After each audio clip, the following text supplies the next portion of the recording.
Welcome. Good evening, everyone. Welcome to the Sports Wave Network and Sports Corner with the Con Man. I have with me this evening a very special guest, none other than the Hoop Queen herself, Megan Price. Megan, how you doing, girl? I'm doing really well. How are you? I'm doing okay. Now, before we get into all things Megan, what I want the folks to know is just how this all came about. I don't know, maybe about during the pandemic, I was out there trying to, I guess, put myself out there as a basketball hoop historian, trying to get on some shows. Really didn't know anybody, didn't know anybody from hole in the wall, and I ended up hooking up with a guy by the name of a good friend of ours now, Brian Snow. Hmm. And Brian Snow had a show called Snowman in the Morning, and he invited me. Well, I basically stalked him, but he invited me on the show, and it went well. And then fast forward, I'm putting him on, and he has someone he considers. I got the Hoop Queen, Megan Price, coming on my show. I said, "Ooh, let me check this out." And then I saw it, and I was totally flabbergasted. I mean, I was in shock. I was like, "This girl is off the hook. She knows her stuff." And that's how it all began. And then, Megan and I, we kept in contact. And then we have another mutual friend of ours. Her name is Lex Barrows, who might be coming on, by the way. She's a uh, she has desires to make it to the league, the WNBA league, and she's one of the hardest workers I've ever seen in my life. And I touched base with Lex, and Megan became quite good friends, and that's how it started. And I'm happy to have her on the show. Now, Megan, get back. Let the folks know how it all began. What got you involved in sports, and what transpired to lead you to believe that you could be good at it, and what proceeded afterwards. Well, my love of sports actually started a really long time ago. My dad, when I was growing up, was a sports journalist. He wrote for of some of the local newspapers here in town. And as you know, journalists don't make a ton of money. And so I was the youngest, and they needed a babysitter sometimes and couldn't afford one. So he'd just throw me in the back of the car and I would go with him to cover games. I've been in so many press boxes in the panhandle of Texas here, like just when from a very young age, and been inside some of these newspapers from a very young age, and fell in love with basketball at 4 years old. Started playing for a church league, and even though I wasn't good enough to even take it to a college career, I probably could have played JUCO. I still really, really love the game, but life happens. I had a kid, had a family, and I wasn't really thinking about sports other than being a super fan. Well, then the pandemic hit, and a friend of ours, Alex Fleming, asked me to be on his podcast as the Dallas Cowboys rep. May he rest in peace. And from there, I just decided that I wanted to do my own podcast because that year it was 2020. Dak broke his leg, and it was tough talking about the Cowboys. So I was like, you know what? I want to talk about basketball. And that's when I started my podcast. And I have like six of them now, some that I am just a part of, and then some that I own. And I just love it so much. Megan, let the viewers know about your podcast because some of them are off the hook. I'll talk about them. Go ahead. Okay. Well, my paying gig is I am the host of 806 Sports Radio Monday through Wednesday. On Thursday and Fridays, they have another host, and that is on 1440 a.m. here in the Amarillo area, or you can find us on Facebook at 806 Sports Talk Radio. And then I have the sip off, which is Thursdays. We have drinks. We talk all levels of basketball: high school, international, college, NBA, WNBA. If it's basketball, we're going to talk about it. And then I have Three Chicks in a Pod, which is an all female panel. And from there, we actually ran across a fourth chick that we really, really liked, and we wanted to add to it. And so instead of changing the name of the podcast, if it's just three of us, then we go by Three Chicks. If it's all four of us, we go by Chicks and Salsa. I like that. I like that. And That's I have some other shows that are still that I have done before, but they're not current right now, like the NBA Carousel, the WNBA Carousel, and there's a few others that I'm still working on. But time is precious, and I just don't have a ton of it. So when I'm able to get those shows out, I will definitely get them back out. and that's why I'm honored to have you on my show. Now, talk about the sports that you cover. I cover pretty much everything, especially through 806. We cover all levels. We cover local sports. We're about an hour and a half from Lubbock, so we get a chance to cover a lot of Big 12 sports. Doesn't matter what it is. I have a preference and just a love and really feel a purpose in my life when I talk about women's basketball, and just really have a desire to further awareness about it and just get it out there that it's such a good product, and I think that it kind of gets a bad rap. People don't necessarily pay attention to it the same way, and that's cool.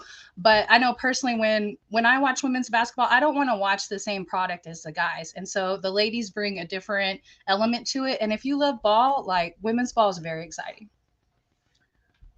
That's why we're going to talk about the women's game right now. Okay. Matter of fact, we're going to start. We're going to begin with. Now, I'm going to tell you, I've been around watching sports a long time. Of course, basketball is my thing as well. And I'm telling you, I've been watching the women's basketball the last couple of years, and it is incredible. The talent level is amazing. I'm going to talk about this weekend. I didn't even know, but there was a game on this weekend that I'm telling you, if you are not a women's basketball fan, you will be after this weekend. I'm talking about specifically the Ohio State Iowa game. Oh I know yeah, you. what a good game. That was a tremendous game. I mean, you had everything. You had defense, you had offense, you had drama, you had overtime, you had the best of the best. Right. Ohio State ended up winning 100-92, and then we have that I don't know what you want to call it, the Michael Jordan of NCAA. Yeah. She is unbelievable. I think she got 45 points. Right. She had 2 rebounds, 7 assists. She shot 12 for 25 from the floor, and she has more range than Steph Curry. I mean, I'm not even lying. You know what I mean? So, what's your take on Caitlin Clark? I think she's great for the game, and I love her competitiveness. I know there's a lot of people that maybe don't like her attitude, but I think that you need to have all levels of it. Like, when there was drama last year with the national championship, and everybody was giving Angel Reese a hard time for talking about put a ring on it, Yeah, and she just came out. Caitlin came out and kind of silenced everybody and said, "No, that's what we do. We trash talk." And I love that because women athletes aren't necessarily given that leeway to trash talk the same way guys are. And why, I'm not sure, but I guess we're supposed to be considered to be a lady, and I kind of like the trash talk. oh, I love it. I love it. Now, one thing I didn't know, and she put on a tremendous show, is Cody McMahon, if I'm pronouncing it correctly. She had 33 points, 12 rebounds, 2 assists, and she was a beast inside the paint. I mean, I was impressed. And as well as JC Sheldon, she got 24 points. She played very well too. I mean, the game itself is is phenomenal. I mean, all the fundamentals that they use.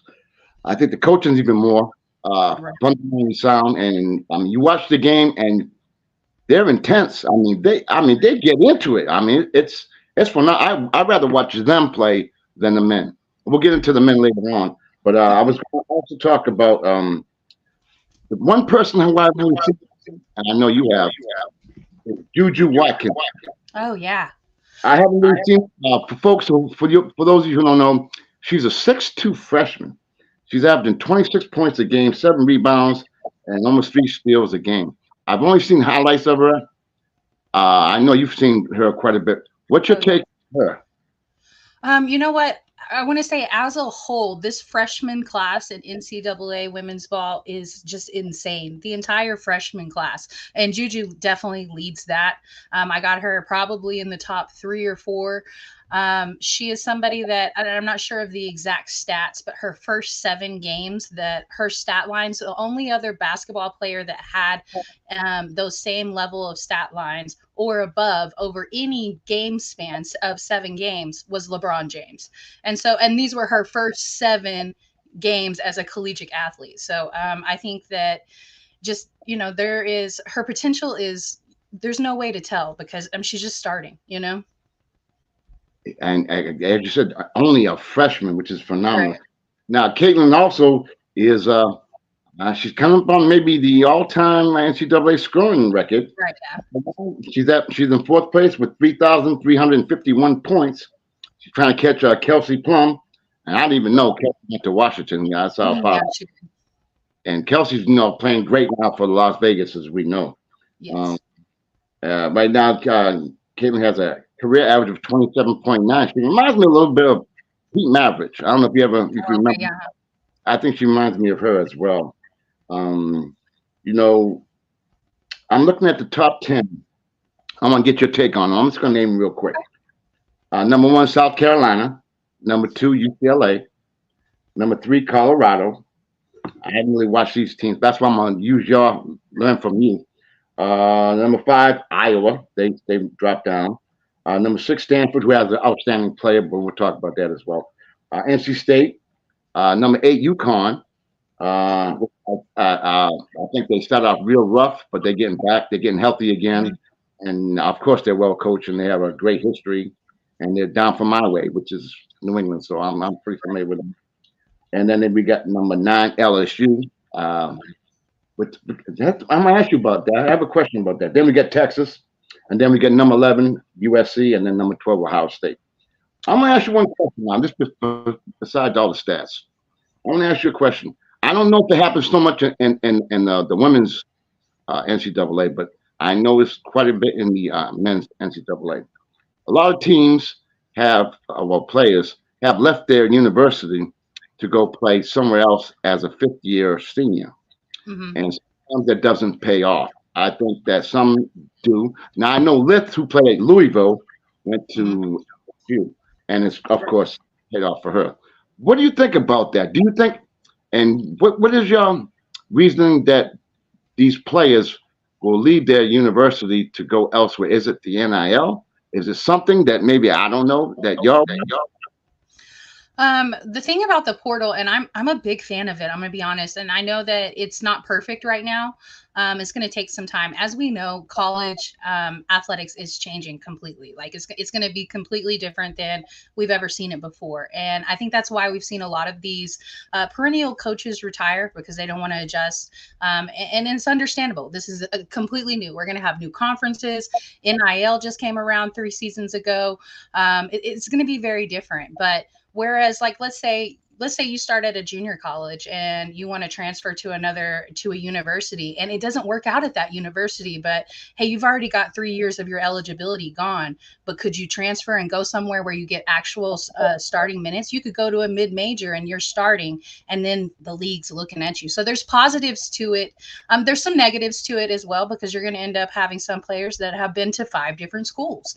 And that kind of stinks. But with every system, there's going to be abuse of it. So there's going to be good and bad and everything. But I think the main thing about this is getting your athletes paid above the table in a legal way, because they were getting paid regardless. It was just under the table. It was kind of dirty. It was behind closed doors, and nobody was supposed to talk about it. And there was a criminal element that went to it. And if you don't think I'm telling you the truth about criminal element, just go look up Baylor men's basketball program when Coach Bliss was there. There was a lot of crime that went along with that. And so I think that this takes that out of that element, puts the light on it, and it's all above the table. And these athletes deserve to be paid. Now, I don't know that you sit there and pay them on the same level as a professional athlete, but maybe the same level as a semi-pro athlete. And it really opens it up about them going to different schools. To me, it's college free agency. I love it. It adds another level of excitement to the off season, and I just love it. Now I'm gonna be devil's advocate for a second. Okay.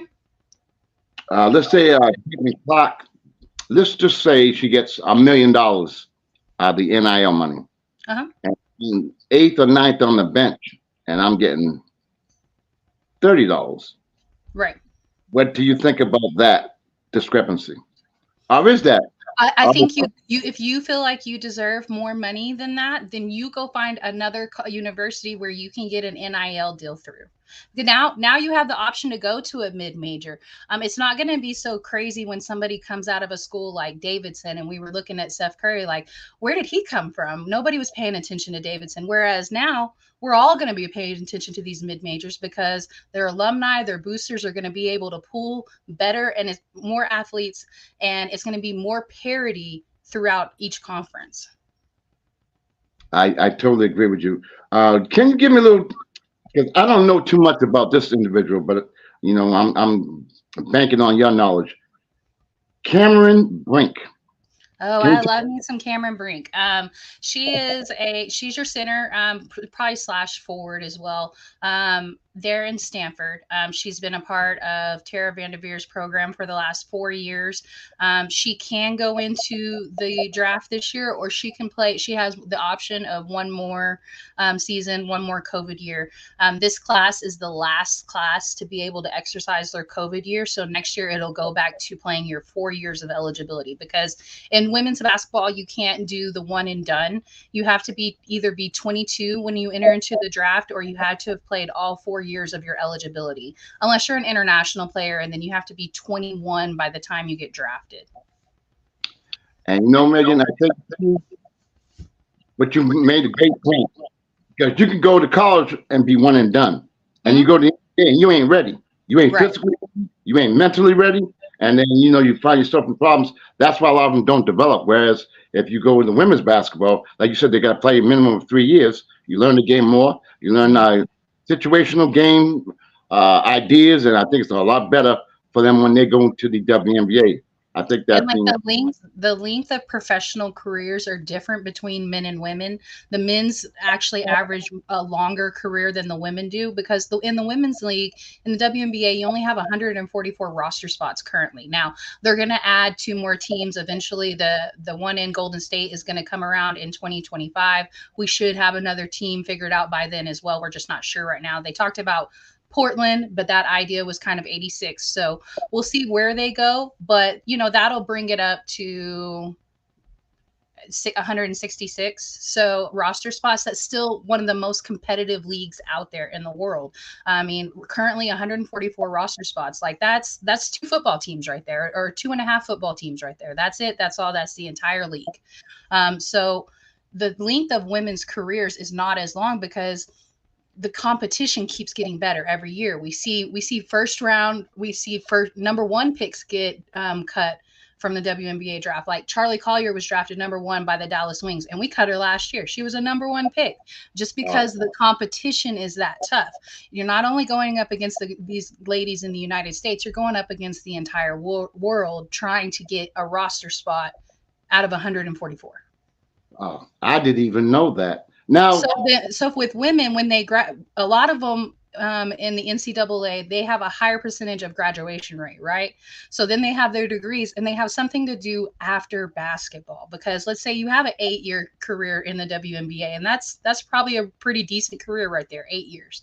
And then then you're 30 years old. You still have time, you still have a whole life to live. And because you went to school, you got your degree, you have another path to take that's more than halfway prepared for you once basketball's over. That is absolutely that's phenomenal. Now I know the NBA is trying to work with the WNBA to raise the salaries, so players don't have to go overseas and make that money, because we know that's make most of their money.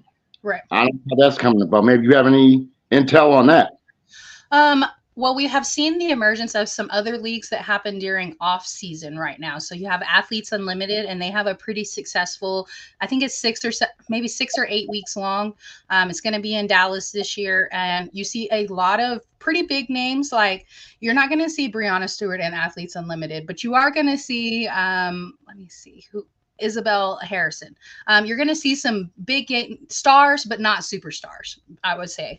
But now Breonna Stewart is also starting another league during the off season. So there's going to be other options for these ladies to get paid without having to go overseas. And then you see someone like Aaliyah Boston, who now she's commentating on the SEC network, and she's covering games instead of going overseas and playing. Ah, that's phenomenal.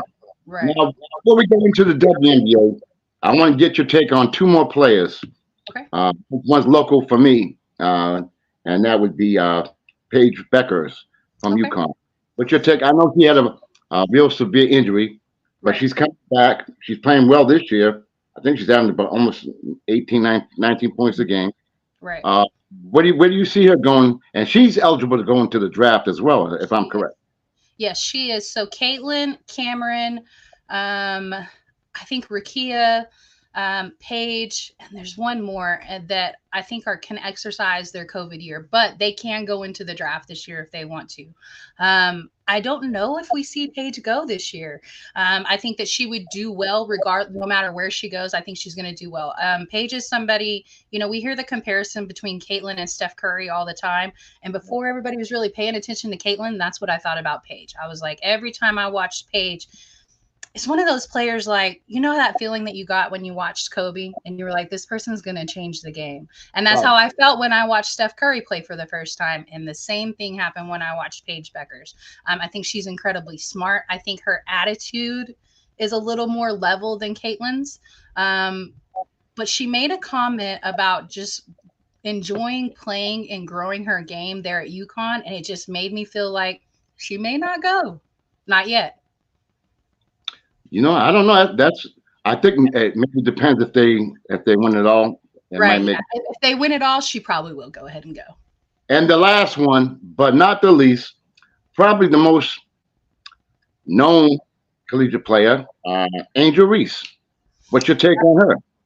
I am a big Angel Reese fan, and what she has done for the game. Now, she's somebody who also exercised the portal. She was at Maryland at first, and Mhm. as we know, Maryland's got a real tough as nails coach there.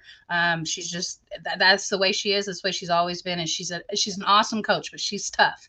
When then she slides over to LSU and she gets with another tough coach there in Kim Mulkey, and I think Kim Mulkey put together an amazing team last season. This year, it feels a little off. There was some drama between the ladies and their moms. There was some stuff on Twitter that was going on, and we saw Angel. She missed some games, and then she came back. Like I still believe that potential is there. But if you go look at a interview that Cheryl Swoops did, and she was talking about Angel's game, she said that Angel is going to have to develop more before Okay. if she's going to be successful in the W. Like she's going to get bullied around a little bit. So she's going to have to develop a jumper because I don't believe, I mean, she's not short. I think she's 6'4", but the position that she plays now, you're going up against some people like BG. She's 6'7", or 6'8". So I think she's going to get bullied around a little bit in that position by baby. And she needs to develop a mid-range game. I agree with you wholeheartedly. Now, back. Now, I'm gonna do real quick because I'm not really interested in it. But I figured since I got you on, I'm gonna do the men's for real quick before we go into the depth, if that's okay. Sure. I'm not really impressed this season. Um, I mean, UConn's number one at 17-2. Purdue, number two. North Carolina, number three. A lot of people have North Carolina going all the way. I don't know. Houston's number four. Texas number five. Kentucky's playing well as of recently. Kansas is one of them guys. Has one of them guys who entered the portal. That was, I think his name is Hutchinson, who went from Michigan to Kansas. If I'm correct, I think I am. Uh, I don't know why, but well, Michigan really didn't pan out this year so far. So maybe he made the right choice. And then you got Duke at number 12. And then what really surprised me, because again, I'm going local. There's a local player who plays for Marquette. His name is Pollard. He's his father. I played against his father out here in Massachusetts, and I've been keeping an eye on him. He was last year's MVP of the Big East, and now they're sitting at 13-5. Mhm. Surprised to me. I figured they'd be playing a little bit better. But again, I haven't really been. I've been watching the women's games. I haven't been watching the men too much. But they got listed as the top five men's, and I'll let you speak on it if you want. Zach Edey out of Purdue. I know him well. Armando Baker, don't know him. Baycott, yeah. I have a hard time pronouncing words.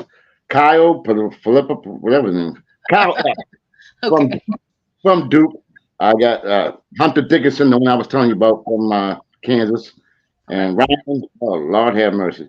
Crocker Brainy from Creighton. What's your take? I know you probably don't want to pay too much attention to the men's. What do you take on it? What's your take on it?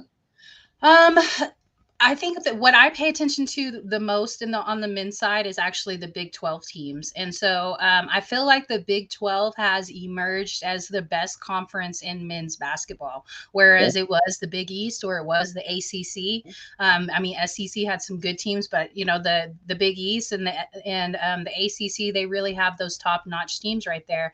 And as if you go look at the standings right now, or the rankings, excuse me, the Big 12 has 7 teams that are in the rankings. So you've got Texas Tech who comes in at 20th. You got Kansas who comes in at 7th. Houston comes in at 4th. Kansas State is in there. OU's in there. Baylor's at 15th. Iowa State is at 23rd. BYU is at 21st. Texas is having an off year. I think they're having to adjust to, they had a coach that took over midseason for them because they had a lot of drama with Chris Beard.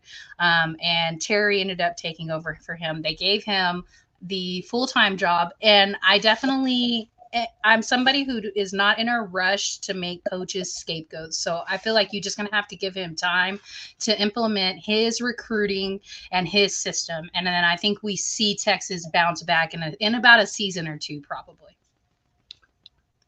Very good. Now we're going to go into your specialty, WNBA. Now you're going to fool me on this one. All right. So right now we just came out of the 27th season in the WNBA. We had the Las Vegas Aces a repeat. They beat the Liberty 3-1. Regular season expanded to 40 games, which is pretty good. Yes.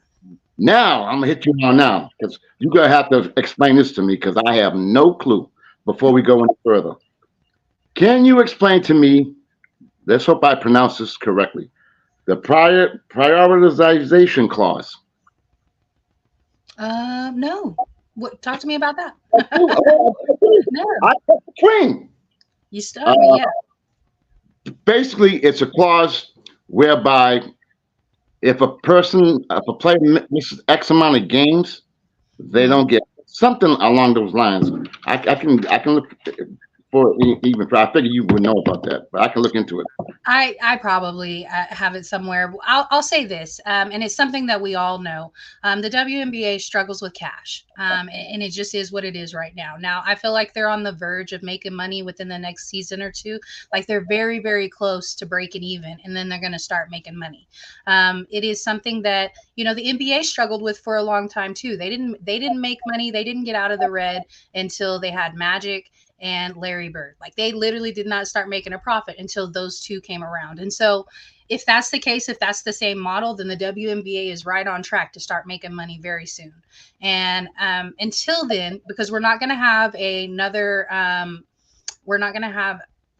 another where they decide how much they're going to pay till 2027, a collective bargaining agreement, excuse me.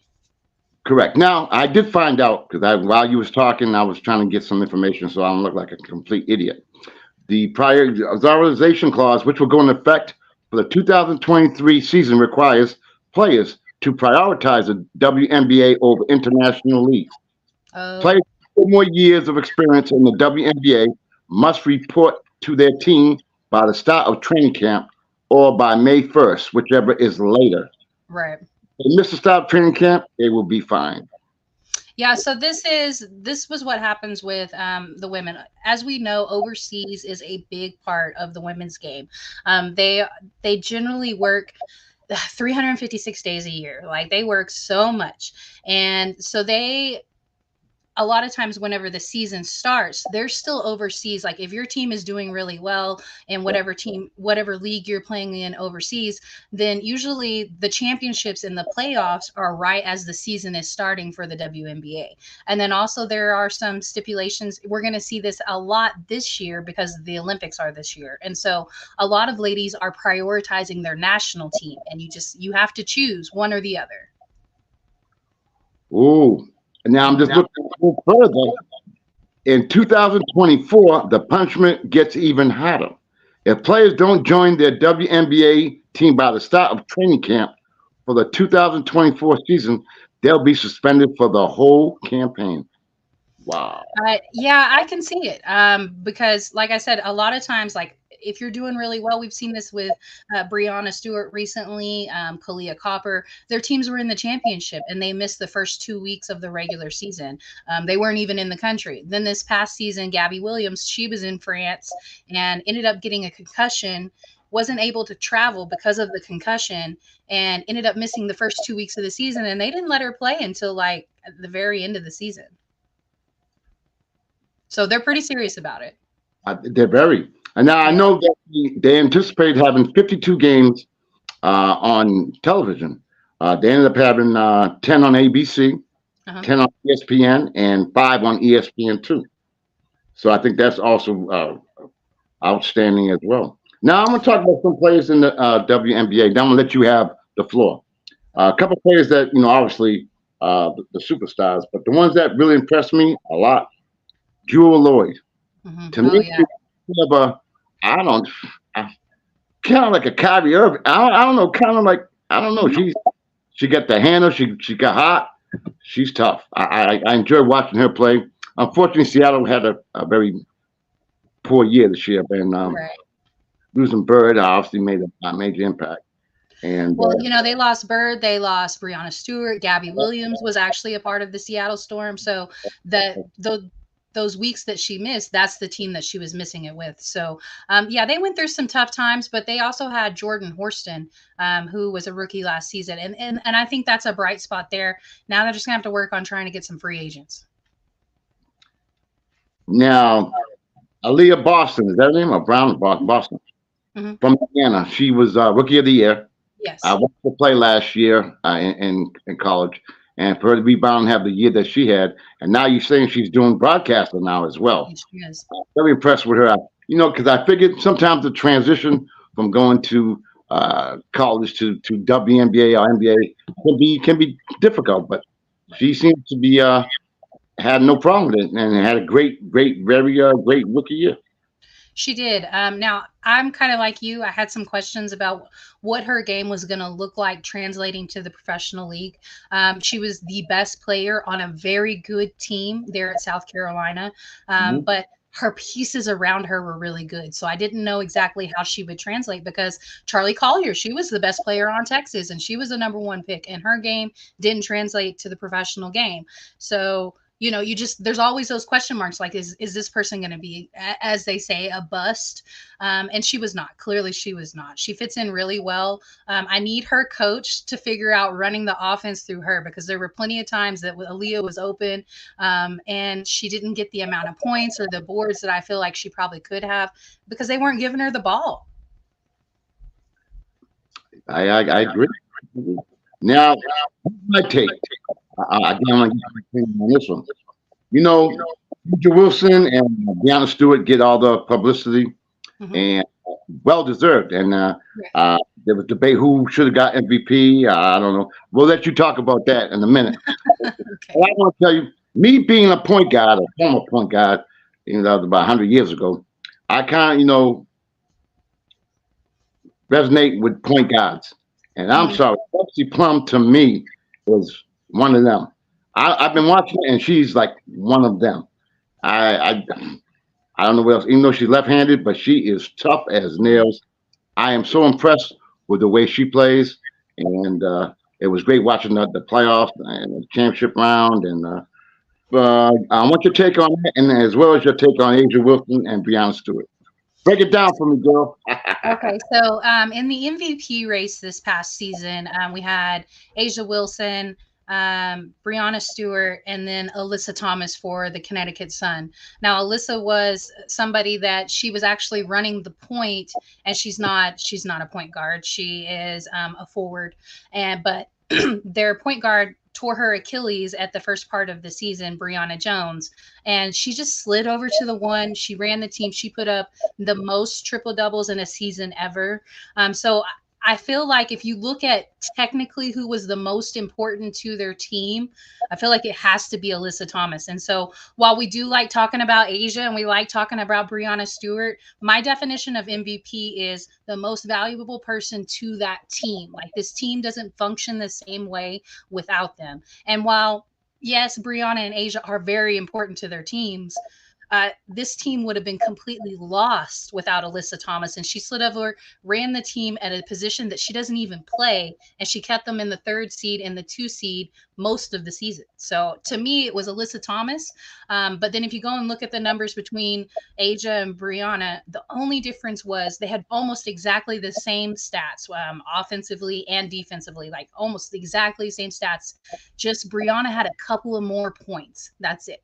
So if that was the difference maker for you, then it probably should have gone to Brianna.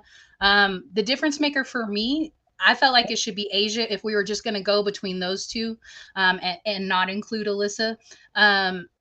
Was that at the end of this season, New York kind of got off the gas, and you didn't see that from Vegas. Vegas was playing Dallas in a game that didn't even matter, and they were beating us by 30. She did not get off the gas one little bit. So I think if you go back and you look at it that way, it's got to be Asia. That's my choice as well. So what do you think, before we go a little bit further, what do you think about the upcoming WNBA draft? It's kind of early, I know, but what do you take? Your first thoughts on that? So this year and next year's drafts are going to be the integration of the new WNBA. Like we have so many players that are coming in that could possibly be not only the faces of the franchise, but maybe generational talents. You got Caitlin Clark coming in. You got Cameron Brink. Now Cameron probably needs to put on a little weight. She's thin, but she definitely leads her team. They lost Haley Jones to the draft last year, and look, they're still competitive. They're still absolutely active in the top 10, and Stanford is to be taken very serious, and a big part of that is Cameron. Then you've got Paige Beckers, who is, as we know how important she is to UConn. You got Deja Kelly over at UNC. She's somebody really special too. Rakia Jackson, I'm super excited about to see what she's going to do. She's there at Tennessee. I've seen a lot of mock drafts. It's got Rakia going to Dallas, and I love it.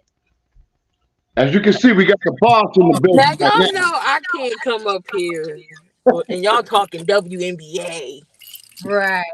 What's going on, Megan? Pleasure to meet you officially. Yeah. Pick your brain a little bit. I know you're WNBA guru, and I'm a Sparks fan, as you know. I've said in the chat before. Been loving the Sparks since day one, since Lisa Leslie days. So that's why, of course, I'm a Sparks fan. But they got rid of Jordan Canada. Right. What's your thoughts on what the Sparks can do to improve? I know they got mock drafts and Cameron Brink could go there, and I'm all for that. And I know we got 2 first-round picks. So what do you think the Sparks should do to, help Nneka out? Because, Agumage is they heart and soul. Right. Nneka is somebody, I love her game so much. And unfortunately, the last few years, it seems like a waste because the Sparks haven't done a whole lot. And it's kind of the last little end of her prime. So they definitely need to go all in if they're going to try and do something for Nneka. And I think what you do is you go after Skylar Diggins-Smith. Now, I don't particularly like the move for Skylar. I want to see Skylar team up with Elena Deladon there at Washington. But if I'm the Sparks, that's who you go after, because Jordan Canada is very good. She's going to go somewhere and she's going to be a star, but she's not Skylar Diggins-Smith star level just yet. Now, I think she could be that. But the thing that Skylar brings to the team is she's going to have the level of intensity. She's going to have defense, but then she's also going to be the 3rd best scorer in the league. She was the last season that she played there at Phoenix. She finished the season at 3rd scoring, and she didn't even play the last few games because she was pregnant. Right. So that level of scoring and veteran leadership, y'all need that for sure. So I think that's what you do. If you have the opportunity to move on from Jordan, no matter how good she is, it's kind of like, okay, like when the Clippers let go of SGA because they had a chance to go after PG. It sucks because you're trading away your future, and that's what Jordan Canada is. She was, the future of that position. But you had the chance to get Paul George and Kawhi and Westbrook. Like there was that chance to do that. And I think that's one of the only reason that you go for that type of trading away your future is if you got somebody like Skylar and you're like, okay, maybe we're winning this season. Do you think she could help out a Zaya Cook as well? Be that mentor to her? Right, absolutely. Zaya's not ready to be a starter. Jordan is your starter if you don't have somebody like Skylar there, but Zaya needs that help. She needs that veteran help, and it's not just her. There's still quite a few young pieces on that team, and even if they're not young, there are some immature pieces over there. And I'm not trying to take a dig at her, but De'Eric has got to mature up I a knew little. it. Yeah, yeah. So, Um, I'm sitting here listening backstage, and I had questions, and now I'm up here and I can't think of Uh, nothing. Do you think Elena's going to stay in Washington? I do. I think that they move on from Natasha Cloud, and Mm. then another one of those that she's incredible. With what she brings on the defensive side of the ball, what she brings heart wise, like she brings a lot to that position. But if you go back last year and you look at last season's stats, she had a really off season as far as scoring. There were a lot of games where she was in single digit scoring. Now she's going to facilitate the ball well. She's going to probably be in double digits on the assists, and she's going to play defense. She's going to have, but they also have Sykes over there. They don't necessarily need Natasha Cloud, but if they can make room for Sky, I think that's the landing spot right there. Because then I think you got Shakira Austin too. You got Ariel Atkins, and these are some that are on the last years of their deals. Like Ariel, next year is going to be a contract year for her. So this is kind of one of those situations that money wise, it's either now or never for Washington. I got two more questions, and I'll let you and Conn go back. So I am a big. Well, I'm out of Philadelphia, so Okay. everything Philly. And I'm a big Nova is my favorite when it comes to basketball, men and women's. And you got my girl over there Oh, I with your love wings. Maddie. I love Maddie. Do you think y'all gonna incorporate Maddie more this season? I sure hope so. I feel like, obviously we have some questions at the guard position. I would really like to take Enrique off the ball and slide her to the two. And then I want to have Mm. somebody that's more of a true point guard at the one position.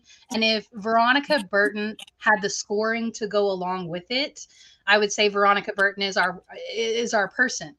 Now, Maddie, she needs to work on defense. That's a big factor for her. But defense can be taught because her scoring whenever we drafted her, she was the scoring champion that year for NCAA. She was averaging 32 points a game, y'all. Like Yep. I mean, that shot, that's something you never lose. Del Curry can shoot from the half point line right now. You don't lose that at age. You lose defense, and so I feel like it can be taught. So I feel like you invest in Maddie, you start teaching her, but that's what I would do at that position. So knowing that Caitlin Clark, if she decides to come out, she's going to number one. She's going to Indiana, with the Fever, and teaming up with Aaliyah Boston. That Indiana team is, in my opinion, going to be stacked. Like you mentioned earlier, with the revenue of the WNBA, with the new faces, Caitlin Clark being in the WNBA, do you think the revenue is going to draw, knowing that she's a hot commodity? Women's basketball, period. The ratings then went up. They right now LSU and South Carolina tickets are almost $1,000 because of how the game has evolved and everybody's finally watching women's basketball now. Do you think that could happen once Caitlin Clark and Cameron Brink and Beckers and Angel Reese get in the league? Do you think that's going to happen? I really do. I was talking about just a little bit ago that I think the WNBA is really maybe just a season two away from getting out of the red and actually making a profit. And I think that's going to happen because of how exciting NCAA women's basketball is right now. And it's not just Caitlin, but Caitlin is, as we know, she's probably going to go number one. Her teaming up with Indiana, like they have such high hopes that it's going to be Caitlin that they told Sky they're not interested in her. Wow. That's crazy. Just the impact of her her game. I call her the female. Of course, she's a female stuff. She got Right. range from anywhere. It's just exciting to see. I'm ready for the tournament because I don't really watch college basketball until the tournament time. Mm-hmm. Your thoughts on the big game Thursday night between LSU and South Carolina? Okay, is it gonna be an LSU this year? Last year it was at UConn. And they lost that game. Let me look. I was looking it up. just a second ago. Okay, so they are going to be at LSU. South Carolina is ranked first. LSU is ranked ninth. My opinion on the NCAA women's basketball top 25 rankings. Okay, you got SC at number one, and they're a tier above everybody else. I feel, and then 2 through 25. Any one of those teams could have a deep tournament run. Like any one of those teams are very, very good. And have maybe only 2 to 3 losses, most of those teams that are in the top 25. So LSU doesn't quite seem like that team that we saw in the tournament. So I think UConn comes out on top in a close one. So I'm a South Carolina fan, not only because of Dawn Staley, of course, but I just love how she got the culture and brought basketball back. One more question. Camila Cadorso, where do you think she falls? I guess go. What team do you think she could go to? Who needs a player like her? I could see her in Atlanta. I think that's a place that's up and coming. They have some coaching issues. Tanisha, we talked about needing to mature up. Tanisha is one of those. She has somebody that she let ride the bench all season long, and Haley Jones, and she's somebody that is a massive talent. She comes with her own fan base because she was so popular there at Stanford that if you're trying to bring fans into the stands, I think you play somebody that's popular. But not only is she popular, she's a 6'1" guard. Like she's so talented. So she has the talent to back up the popularity. And the only reason she didn't play her over Ari McDonald was that Haley is a rookie. I don't believe in that type of coaching style. If that is the best player, that's the best player. It doesn't matter how old you are. It's facts. But I appreciate yucking it up with you and come to WNBA. I gotta come on your show one day. And I can't wait for the draft. That's like my favorite time. The drafting, to see everybody get drafted, their dreams come true. Hopefully some of these girls can stay on. I know last year they cut a lot of people. Bria Beal was one of them everybody was shocked about. It was a lot. Alexis Thomas, like it was so many. And I'm just saying, hopefully we get more roster spots for these girls because they're very talented, and the world needs to see them. But college women's basketball in college is definitely come up and coming. I think we'll see even more views this upcoming tournament time. So I'm all in. Appreciate you. Y'all can go back to conversation you and Conn. I'm gonna be backstage. Thank you, boss. Yeah, I'll tell you, man, I am so impressed with women's basketball right now. I'm looking forward to it. I'm gonna see if I can have you on once the draft happens as well. But now we got to talk to because right now you just schooled me. You know what I mean? I had to keep my mouth because that's why she's the hoop queen. Now y'all know why. But now let's go back to my realm a little bit with the NBA. Let's talk about a couple quick topics. Only got about 9 minutes. I know you're busy, and I appreciate you taking time to come on my show. Of course. Let's start off with the Milwaukee Bucks. Them following Adrian Griffin after only 43 games. My take before I'm get your opinion, but god damn, 43 games, 30-13. I mean, they won like 6 in a row. I mean, granted, they're not playing as well defensively as they were last year because they lost Holiday. But my take is also you got Lillard, dollar dime, Dame, whatever the hell. You got him. Your defense is gonna be a little bit more weaker. I mean, they knew that coming in. And the thing is, when they got Terry Scott, he should have probably been the head coach, and Adrian should have been the assistant. And that's why when Scott left, I think that was like a writing on the wall. And I guess the communication issues, because from what I understand, is that they went after the first 10, 12 games, they were getting smoked on the defensive end, and they went to Adrian and said, hey, why can't we play the way we did last year? And I guess he accepted it, and they played better. But, I mean, come on, man. I mean, after 43 games, you're getting rid of a coach like that? Right. I'm not impressed with the move whatsoever. Like you said, the record shows that he's performing. They do feel a little off, but you have to know that you traded away your point guard. And that's somebody that maybe he only gave you 15 points, but he also had probably 15 assists in there as well. Drew Holiday, and then on the defensive side of the ball, we all know he's an elite defender. And even though he's aging a little bit, I think you give him another chance this season. And instead, they went after Dame. And that was really interesting too. I think Portland was just hating. They didn't want to see him go to Miami. We saw Miami made some news today as well. And that's what they were looking for. They were looking for a scorer. And Dame has just not fit in the way that we thought he was going to fit in there at Milwaukee. But here's the thing. There's one basketball. There's one. And we know that's Giannis's team. So then you're taking somebody who is a team leader and adding them to a team that already has a leader. That's true. And Megan, also the fact is, you got a new player that has to adjust to the team, and the team adjusts to him. Right. You got a new coach who has to adjust to the team, and they have to adjust to him as well. And I didn't think he got a fair chance at all. I'm not happy with the move, to be honest with you. And they're talking about getting Doc Rivers, and I definitely don't let Adrian go for Doc Rivers. I feel like Doc Rivers has been a choke artist since Boston. And I mean, we hear a lot about that. I don't know. I don't think he's the right person for the job right now. I think he's an assistant coach at this point in his career. And I think he could be that, or he could be a developmental coach, but I don't see him being the head coach anymore. I just think his time has passed. So I definitely don't give up on somebody that looks like our future for somebody who's struggling and kind of past his time. Meg, I agree with you. I think because, coaches love to coach. So I think if he's given the opportunity, he's going to take advantage of it. Right. I think he'll remain in the booth. But I think he's probably going to take, if it's given to him, the list is very short.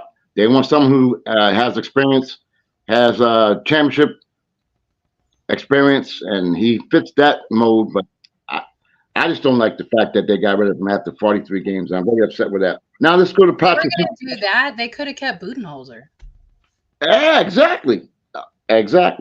I'm not the biggest Budenholzer fan, but if you were going to do all this, you should have just kept him.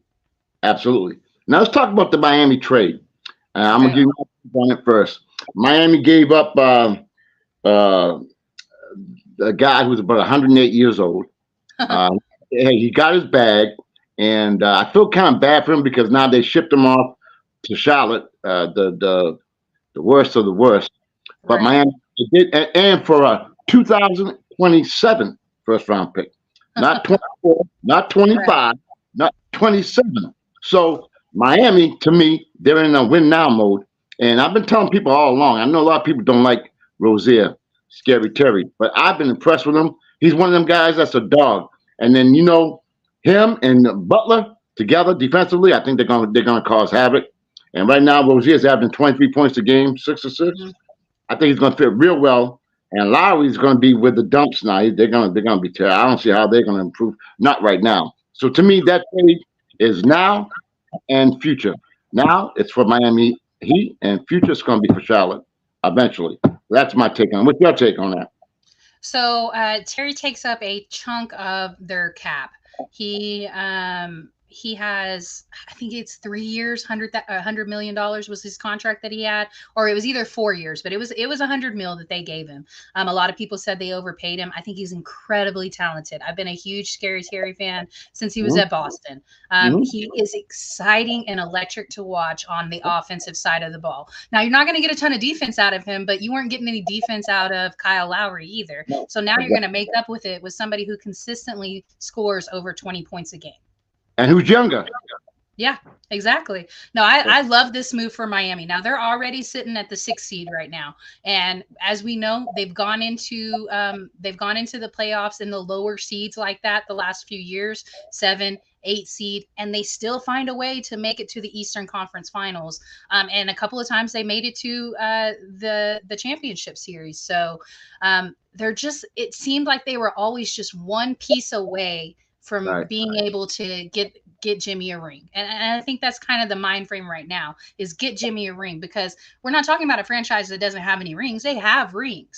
Yeah. But I think they're so dedicated to Jimmy and he's so dedicated to them that they were like, it's now or never because Jimmy's getting old too. Absolutely. Now we only got a few minutes. I know you got business moves. I'm gonna hit you up with a couple quick more things.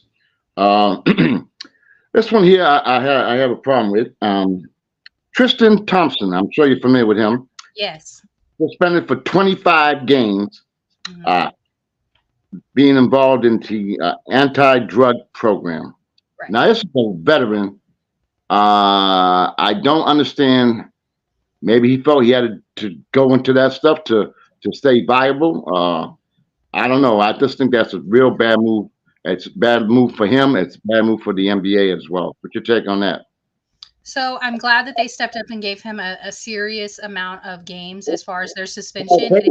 It is that serious. And just a FYI, they don't drug test for weed anymore and haven't for a while. So it's not Oh, like oh, he was just smoking a joint and he got in trouble. No, this is either he was in trouble for a narcotic or he's in trouble for PEDs. Now I don't know. I haven't read enough about it to know exactly what substance he was in trouble for, and we may not know. They may not release that, but it's disappointing, and especially to the fact that most people didn't even know you were in the league, and so now you just made that you were still there because I mean you're just not relevant anymore. You haven't been relevant since the years with LeBron. I mean it's just factual, and I've heard several people say today that they didn't even know that he was still in the league. So I guess this is one way to remind us that you're still there. okay, we got two more questions before, and you and I could talk for like 8 hours.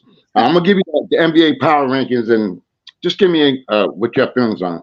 Right now, they got the power rankings as the Celtics number one, the Clippers number two, mm. Mhm. 76ers number three, Denver number four, OKC number five, Miami number six. No, excuse me, Minnesota number six, and Milwaukee number seven. Do you agree with that?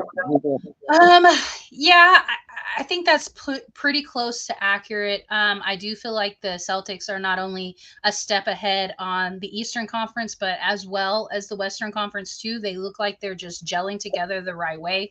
Porzingis is fitting in really well. Yeah. It's just it seems to be coming together for them, and it has been that way pretty much the entire season. So they've had a few games where they struggled a little bit, but I mean it's an 82 game season. They're going to struggle in some games. So I feel like, yeah, that's pretty accurate. Now, a team that I feel like you circle and pay attention to is the OKC Thunder. They're Yeah. young, they're fast, and they shoot the ball a lot. Yes, they do. I'll do a question pop. Number one, what do you think about Mr. Embiid's 70-point outing? He ruined my night because one of my idols was Will Chamberlain. He broke his record, so I'm not happy about it. That's number one. Number two, what do you think about? I'm going to say his name wrong, but he's from your way. He played for the Spurs. I'm gonna call him Tall Guy. You know what I'm talking about. What do you think about him? And there was one other question I was going to ask you. I'll think about while you are answering it. Okay, so about Embiid, I'll say this. We know that he's been in the MVP conversation for the last few seasons. Injuries have played a part in the one that or the couple that he didn't get. I think that he's a phenomenal player. Now, put him up against a team that's not the worst, one of the worst teams in the league, because I am a San Antonio fan. It was No, painful to it was painful to watch. We don't play any defense whatsoever. But so he's going to hit 70. Nobody else. There was only two other players that had double digits on Philly's side of things. So somebody had 18 and somebody had 14, and then the rest was just all him. Well, they only won the game by 10 points. You only won the game by 10 points. He had a 70-point performance, and you're playing one of the worst teams in the league. I don't think that evens out to all the, I guess, all the flowers he's getting for the performance. I don't want to take away from it, but it's like scoring 100 points, but you're playing Detroit. Well, you're playing Detroit. right. Good point. Good point. Good. That's excellent point. So, what? The final I could talk to you all night. Is there anything that you might want to? First of all, let people know how to get in touch with you because y'all all over the place. Talk about because after watching this, I guarantee you they're gonna want to check you out. Let folks know how they can check you out. Just search the Queen of Hoop. I'm on Facebook, Instagram, and X. I have a show coming on tonight, and it'll be on all those platforms, and it'll also be on YouTube, or you can just search my first and last name, Megan Price, or 806 Sports. We have Chicks and Salsa tonight. That's going to be at 7:30 Eastern, and then Thursdays the sip off is also it's at 8:30 Eastern.